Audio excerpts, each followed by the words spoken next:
Good morning my dear student. मेरा नाम राजीव राज हो गया। मैं रामकृष्ण विवेकानंद विद्या मंदिर विद्यालय की ओर से आप सभी बच्चों का हार्दिक स्वागत करता हूं, अभिनंदन करता हूं। आज के इस महामारी के दौर में हम सबों की पढ़ाई बाधित न हो, इसके कारण हमारे विद्यालय के प्रबंधन की ओर से आप सभी बच्चों को यह वीडियो पहुंचाया जा रहा है, जिसके माध्यम से आप लोगों को उचित शिक्षा प्राप्त हो सके। हालांकि पीडीएफ के माध्यम से आप लोगों को आंसर क्वेश्चन भी प्राप्त हो रहा होगा, जिसे आप सभी बच्चे अच्छे से अपने कॉपी में लिख लेंगे और आगे होने वाले एग्जाम के लिए इसके लिए अच्छी तरह से तैयारी भी करेंगे। तो बच्चों, आप सभी को आज मैं पांचवी कक्षा का पाठ्य पुस्तक पाखी, जो कि हिंदी की पाठ्य पुस्तक है, तो उस पाठ्य पुस्तक के अध्याय नंबर 2 और उसका नाम है लालच का फल। तो सबसे पहले ये बता दें कि ये पंचतंत्र से आधारित यह लिया गया है, जिसका शब्दार्थ जान लेना बहुत ही जरूरी होता है। बिना शब्दार्थ उसको आगे बढ़ पाना मुश्किल होता है, कठिन होता है। तो इसलिए हम इसके शब्दार्थ की ओर आपका ध्यान आकृष्ट करना चाहेंगे। तो देखेंगे, सबसे पहले यहां लिखा हुआ है पंडित, जो कि विद्वान पर आधारित होता है।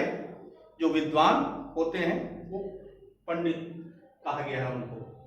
अगला है मस्तिष्क अर्थात दिमाग।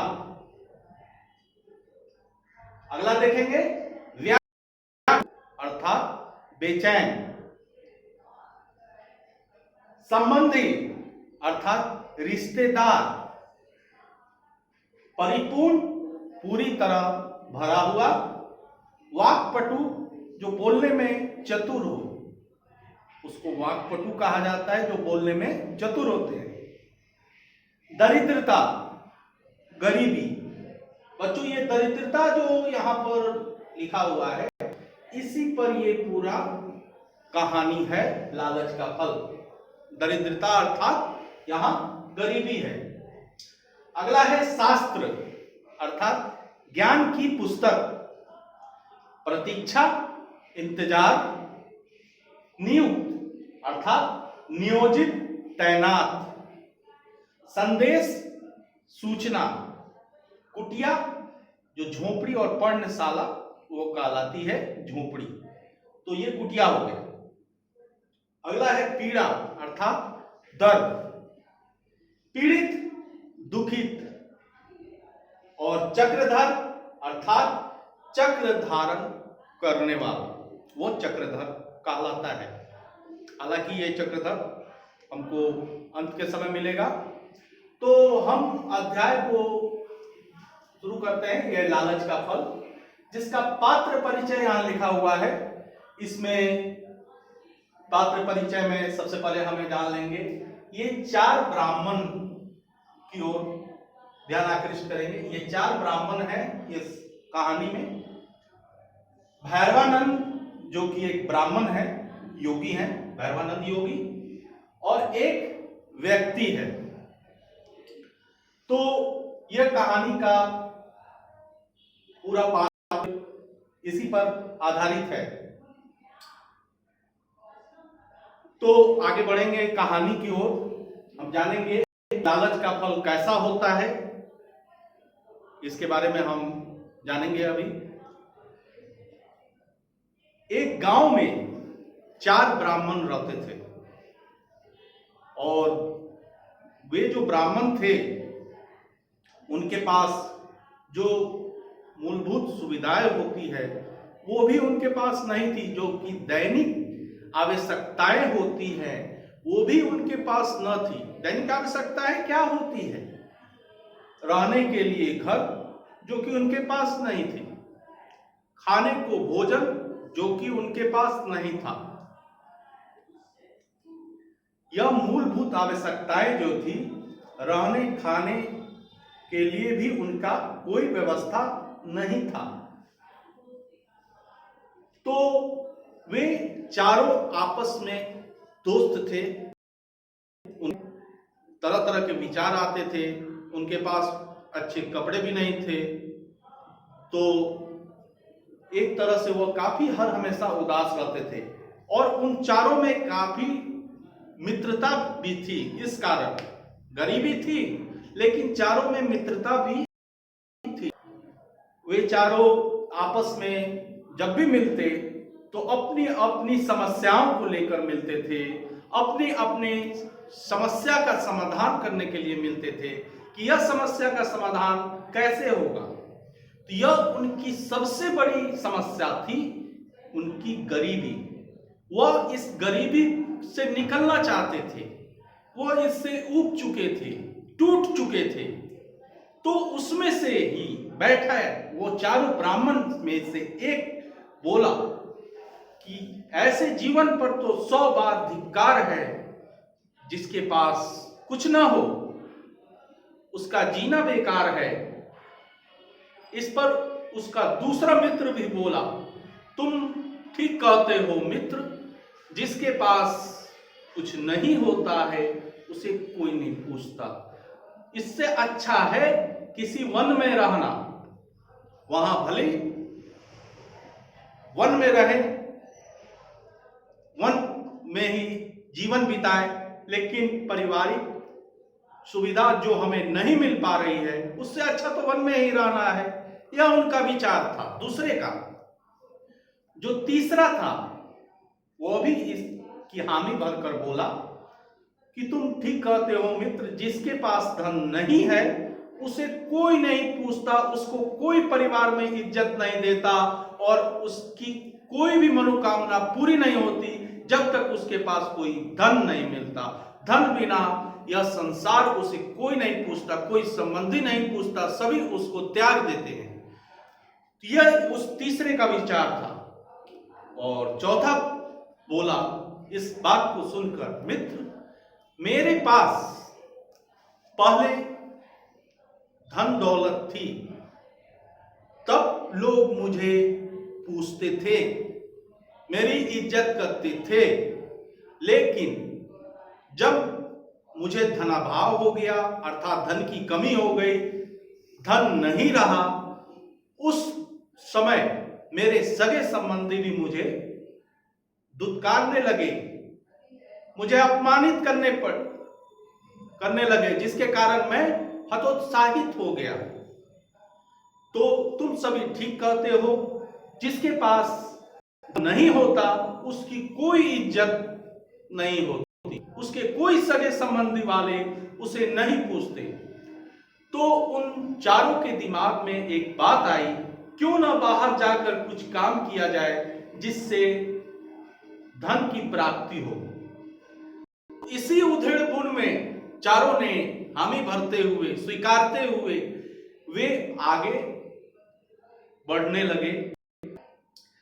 जब वे थोड़ी दूर और आगे बढ़े, धीरे धीरे चलते समय, तो वे अवंती नामक जगह पर पहुंचे, नगरी में पहुंचे। अवंती नामक नगरी के समीप वहां उन्होंने एक नदी में स्नान किया, जो कि शिप्रा नदी के तट पर उन्होंने स्नान किया। और स्नान कर जैसे ही वे बाहर निकले तो उन्हें एक ब्राह्मण मिले। ब्राह्मण को देखकर उन चारों ने उनको प्रणाम किया और वे ब्राह्मण उनको अपनी कुटिया में ले गए। वहां पहुंचकर उन्होंने उनसे पूछा, तुम लोग कौन हो, यहां किस उद्देश्य से आए हो और कहां जाओगे। यह उनकी मन में लालसा थी जानने की। तो उस योगी की बात सुनकर उन्होंने जवाब दिया, महाशय हम सभी दीन दुखी हैं, गरीब हैं और धन पाने की लालसा में हम लोग चल पड़े हैं, चल निकले हैं। अगर आपके पास इसका कोई समाधान हो तो कृपया कर मुझे अनुग्रहित करेंगे, बताएंगे। इस बात को सुनकर उस योगी के मन में, भैरवानंद योगी के मन में यह भावना जागी कि यह काफी साहसी लग रहे हैं, अर्थात इनकी मदद करनी चाहिए। तो उस योगी ने उन्हें 4 बत्तियां दी और उन्हें हिमालय जाने के लिए कहा, हिमालय के लिए कहा। तो वे चारों बत्ती को देते हुए उन्होंने कहा कि रास्ते में ये जहां भी गिरेगा वहां पर तुम गड्ढा खोदना और गड्ढे खोदने पर तुम्हें धन की प्राप्ति होगी, जिससे तुम अपनी मनोकामना पूरी कर सकते हो। तो वे खुशी खुशी वे चारों बत्ती लेकर आगे चल पड़े। आगे बढ़ते बढ़ते रास्ते में एक की बत्ती गिर गई। वहां उसने गड्ढा खोदा और गड्ढा खोदने पर वहां जो भूमि मिली वह तांबे की मिली। बाकी तीनों मित्रों ने उसे कहा कि तांबा ले जाकर क्या करोगे मित्र, इससे तो तुम्हारी मनोकामना पूरी नहीं होगी, तुम्हारी कोई इच्छा पूरी नहीं होगी, तो तुम इसे ले जाकर क्या करोगे, चलो आगे चलते हैं। लेकिन वह जो पहला था वह इसमें संतोष कर लिया और बोला, नहीं मित्र, तुम सभी जाओ, मैं यह लेकर घर जाऊंगा, मुझे इसी में संतोष है। तो सभी अपनी राह की ओर फिर 3 निकल गए और पहला घर की ओर निकल पड़ा। बाकी जो 3 थे जो आगे बढ़े, उसमें दूसरे का जो बत्ती था वो नीचे गिर गया और वो जो बत्ती गिरा तो उसने वहां जमीन की खुदाई की तो उसे वहां भूमि पर चांदी मिला। तो वह उसे चांदी ले जाने के लिए चाहा, तो उस दोनों मित्रों ने उसे रोकते हुए कहा, मित्र ये चांदी लेकर तुम क्या करोगे? पहले बार खुदाई में, जमीन खुदाई में जो प्राप्त हुआ वो तांबा था, दूसरे बार चांदी मिला, आगे और भी संभावनाएं हो सकती है, अर्थात तुम भी हमारे साथ ही चलो। लेकिन जो दूसरा था वह अपने में संतोष करते हुए घर की ओर चल पड़ा और बाकी 2 जो थे वो आगे बढ़ गए। और वही जो आगे बढ़े वे आगे धीरे धीरे बढ़ते बढ़ते एक बत्ती अब नीचे गिरी। जो तीसरे की बत्ती जो नीचे गिरी तो वहां जो भूमि की खुदाई हुई तो वहां उसे सोने से भरा हुआ पदार्थ मिला, जो उसे वह घर ले गया, घर ले जाना चाहा। लेकिन रास्ते में उसने मित्र को भी, चौथे मित्र को भी बोला, मित्र यही ले, लेकिन चौथा मित्र बोला, नहीं मित्र, आगे पहले तांबा मिला, फिर चांदी मिली, उसके बाद अब सोना मिला, लेकिन आगे कई रत्न भी मिल सकते हैं।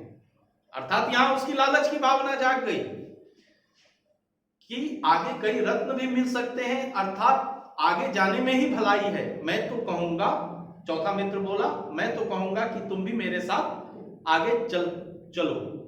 लेकिन वो तीसरा मित्र बोला, नहीं मित्र, तुम जाओ, मुझे जाने की इच्छा नहीं है, मैं यहीं ठहर कर तुम्हारा इंतजार करूंगा, तुम्हारे आने के इंतजार करूंगा। तो चौथा मित्र आगे जाने लगा। गर्मी का समय था, काफी गर्मी थी और उसे प्यास लगी, लेकिन आगे कहीं कोई इसका समाधान उसको नहीं मिला।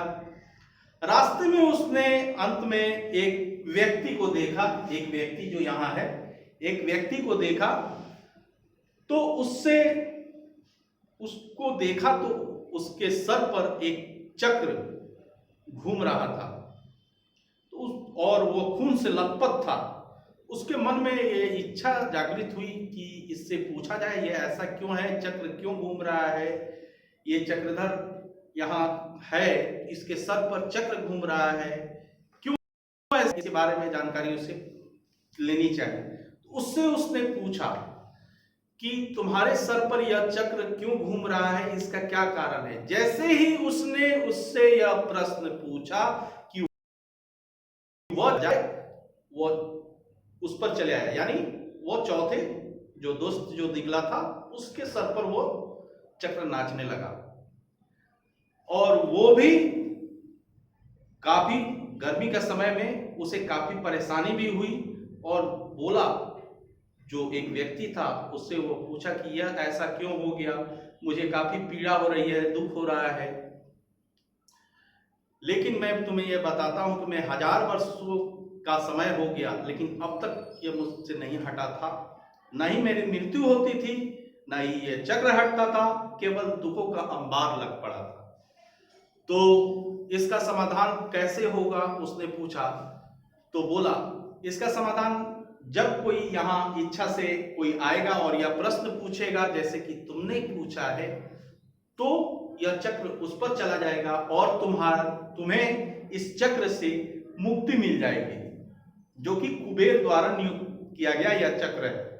जो भी धन के लोभ से यहाँ आएगा इस उद्देश्य से, वह तुमसे यह प्रश्न पूछेगा, तो यह चक्र उस पर आ जाएगा और तुम इससे निजात पा जाओगे, आजाद हो जाओगे।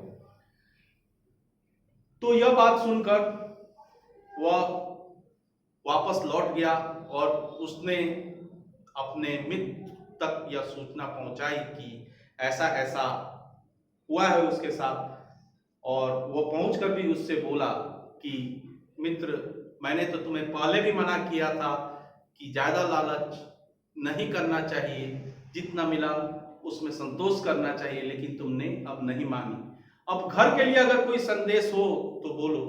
तो उन्होंने वो घर के लिए भी वही संदेश दिया कि लालच बुरी बला होती है।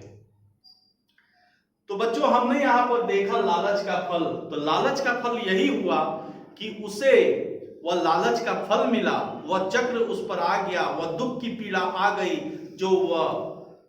जो एक व्यक्ति था वह 1000 वर्षों से झेल रहा था, वही दुख अब उस पर चला आया। तो हमें इस कहानी से यही शिक्षा मिलती है कि हमें जितना मिला है हमें उसमें खुश रहना चाहिए, हमें उसमें संतोष करना चाहिए। लालच बुरी बला होती है, एक पुरानी कहावत है जिसे मानकर हमें चलना चाहिए कि ज्यादा लालच कभी भी नहीं करना चाहिए, क्योंकि ज्यादा लालच हानिकारक सिद्ध होती है। तो यह था इस अध्याय का मुख्य अंश। आगे हम और भी वीडियो लेकर आपके समक्ष आएंगे। इसके लिए धन्यवाद। आपका दिन शुभ हो।